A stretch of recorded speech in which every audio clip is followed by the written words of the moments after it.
Browns' decision to name Joe Flacco the Week 1 starter tells us as much about the team's present priorities as it does about their plans for the future. On the surface, it's a conservative, logical move. Flacco brings experience with Kevin Stefanski's offense, proven game management, and the kind of steady decision-making a team trying to avoid early season turbulence needs.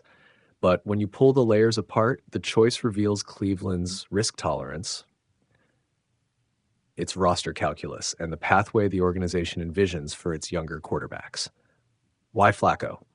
Cleveland clearly wants to minimize variables at the most important position. Flacco offers a known quantity.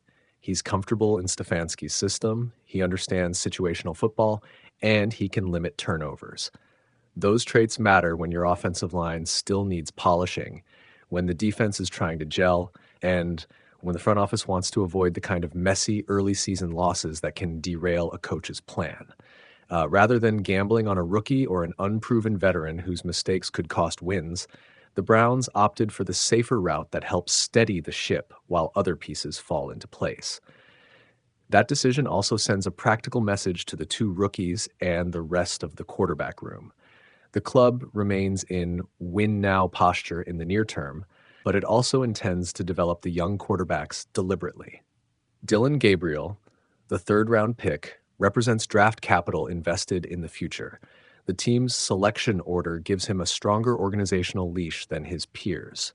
Gabriel is the one they likely view as a centerpiece of a multi-year evaluation, and he'll get the reps and developmental attention that matches that status. Shedeur Sanders' situation is more nuanced. His preseason debut created huge public momentum and social media frenzy, but the front office must weigh that external noise against football realities, draft slide stigma, limited first-team reps, and then the unlucky timing of an oblique strain. Naming Flacco starter is not a final judgment on Shedeur's talent. It's a signal that the Browns prefer to protect his growth, not rush him into starting reps he's not fully prepared to sustain. For a fifth-round rookie, every practice rep and preseason snap matters. Missing time can slow or blunt the trajectory that fans hoped would be accelerated after his big debut. Kenny Pickett and Tyler Huntley also factor into the calculus. Pickett is a veteran figure with upside, but currently limited by hamstring issues. He's the natural internal challenger if healthy. Huntley is a reliable depth option, a safety valve if injuries force the Browns to pivot. The combined mix gives Cleveland flexibility, but it also forces tough roster decisions. Keeping 4 quarterbacks on the 53-man roster is conservative and safeguarding, but it costs roster spots elsewhere and limits the team's ability to allocate depth at other positions. From a schematic standpoint, installing Flacco will shape Cleveland's early offensive identity. Expect a conservative approach that emphasizes play action, controlled third down scripts, and avoiding turnovers. The coaching staff will blend Flacco's game management strengths with a load-managed plan for the offensive line and skill players. For Gabriel and Shedeur, the performance metrics the staff will watch extend beyond raw arm talent. Decision speed, pocket presence, time to release, turnover rates, accuracy on intermediate throws, and situational IQ. 2-minute red zone third down. Those are the objective KPIs that will determine who climbs the depth chart when opportunities arise. The Browns must also prepare for midseason contingencies. If Flacco plays well but the offense stagnates, the club has a legitimate pathway to give a rookie a look, likely after a month or so, when tape reveals whether the team can compete with Flacco under center. If injuries strike, the choice between Pickett, Gabriel, and Shedeur will come down to who is healthiest and who shows readiness in practice reps. In other words, the door is not closed for the rookies. It's just now governed by a timetable and a set of performance thresholds Cleveland has chosen to enforce. There's a PR and culture angle as well. Choosing Flacco helps stabilize the locker room and the media narrative. After the noise surrounding Shedeur's draft slide and the social media storm, Cleveland probably preferred a move that reduces distraction. That doesn't mean the team is ignoring potential. It simply means they're prioritizing process over optics. If the Browns can get short-term stability with Flacco while creating a clear, measurable development plan for Gabriel and Shedeur, they'll have executed a prudent 2-track strategy. Compete now, build for later. The real test will be execution. Success will look like this. Flacco keeps the Browns competitive through the early weeks without derailing any rookie development. Gabriel and Shedeur show continuous, measurable improvement in practice and preseason reps. And if a change is needed, the front office and coaching staff can pivot with confidence because the rookies have been prepared. Failure, conversely, would be either refusing to give the young quarterbacks real windows to grow or leaning on veterans so long that the team loses the chance to evaluate its future at quarterback. Bottom line, naming Flacco QB1 is a low-variance move that buys Cleveland time. But the Browns must strike the balance between short-term stability and long-term talent cultivation. If they manage both well, protect Flacco's starts, and accelerate the rookies' learning curve with targeted reps and clear evaluation criteria, they'll have crafted the best possible route through a complicated quarterback room.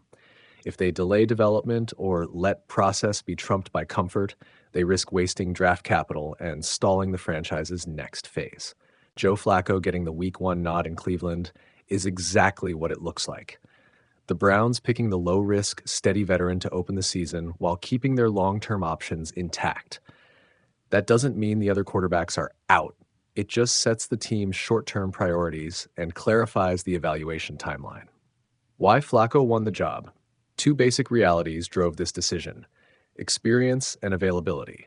Flacco is a known quantity in Stefanski's offense and has already shown he can operate the system, manage games, and avoid costly mistakes, all things the Browns apparently valued more than upside or flash for Week 1.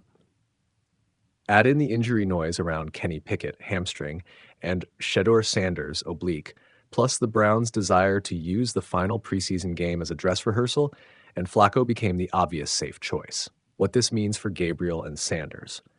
For Dylan, Gabriel, and Shedeur Sanders, this is a mixed outcome. Both showed promise in their limited looks.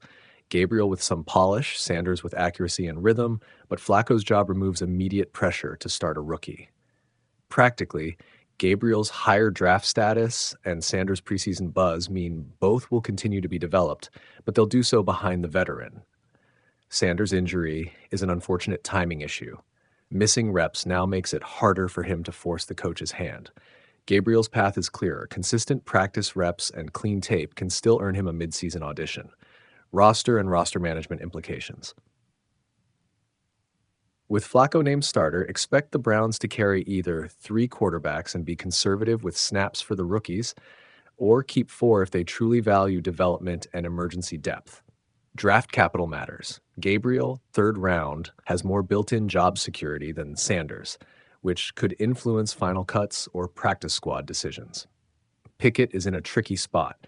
If he can't stay healthy and beat out veterans, trade interest or a move elsewhere becomes plausible. Downside risks and upside opportunities. The obvious risk is Flacco's age and limited long-term upside.